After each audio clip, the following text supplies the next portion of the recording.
My family immigrated from the former Soviet Union, specifically Kiev, Ukraine, and we as believers came to the United States, under the status of religious persecution. Our beliefs were a problem. The government couldn't control it, and they didn't want it. They didn't like it. I see this flash, program, infringing on that ability. When they're teaching our kids a certain something, and we as Christians are now considered, a problem, and to me that's very sad to see this breakdown, in the fabric of the American society.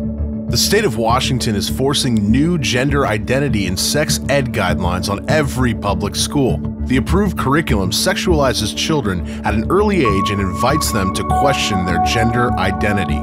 This radical curriculum undermines parental authority with dangerous, medically inaccurate, and explicit information, with children role-playing and discussing controversial topics. But concerned parents and others just like you are fighting back. This is one of their stories. I was one of 2 parent representatives in the district that was selected to be on this instructional materials committee. We didn't get to look through the textbook or the curriculum, but I didn't like that it was from Seattle, because that's a district that is so different value-wise than ours, our small little district here. She said that was the only one the OSPI said they could use. And I thought, well, that doesn't sound right. That doesn't, for a sex ed curriculum that's option in this district, I thought that doesn't sound right. Why would the Office of Public Instruction say that this is what you have to use? You have to use ours and pay for ours.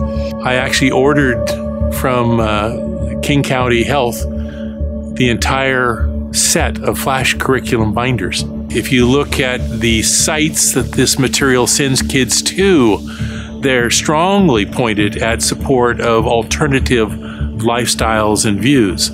It has numerous reminders throughout the curriculum that students can get birth control, they can get pregnancy tests and abortions without parental consent.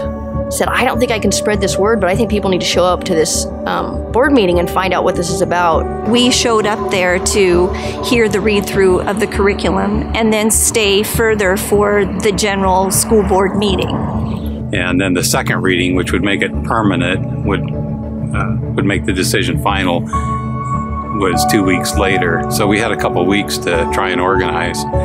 So I reached out to a group of my contacts with the Slavic community as well as others, and simply just informed them about what was going on here in Battleground, and told them about the dates and times that these were going to be voted on. So we went, in a matter of 3 weeks, we went from not knowing anything about this to having almost 250 people show up at the meeting that night, and where it was announced that they were going to put the curriculum on hold. So it was a great thing, and very rewarding.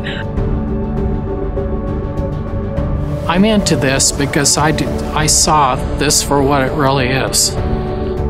It's an attack upon children.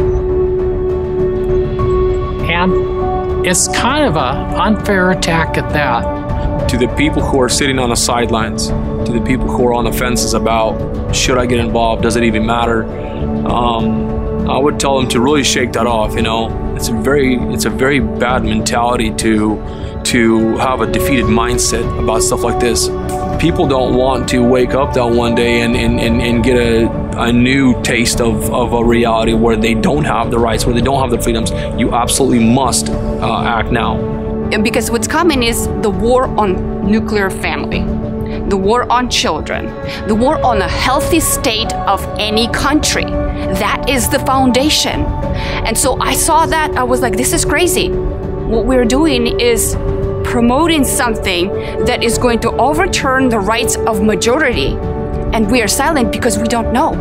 We just want to continue and encourage people. Look what happened at Battleground, when we showed out with those types of numbers. And if you get together, if you get a consensus, we have information, we have medical information, we have legal information, at least for the state of Washington, and resources.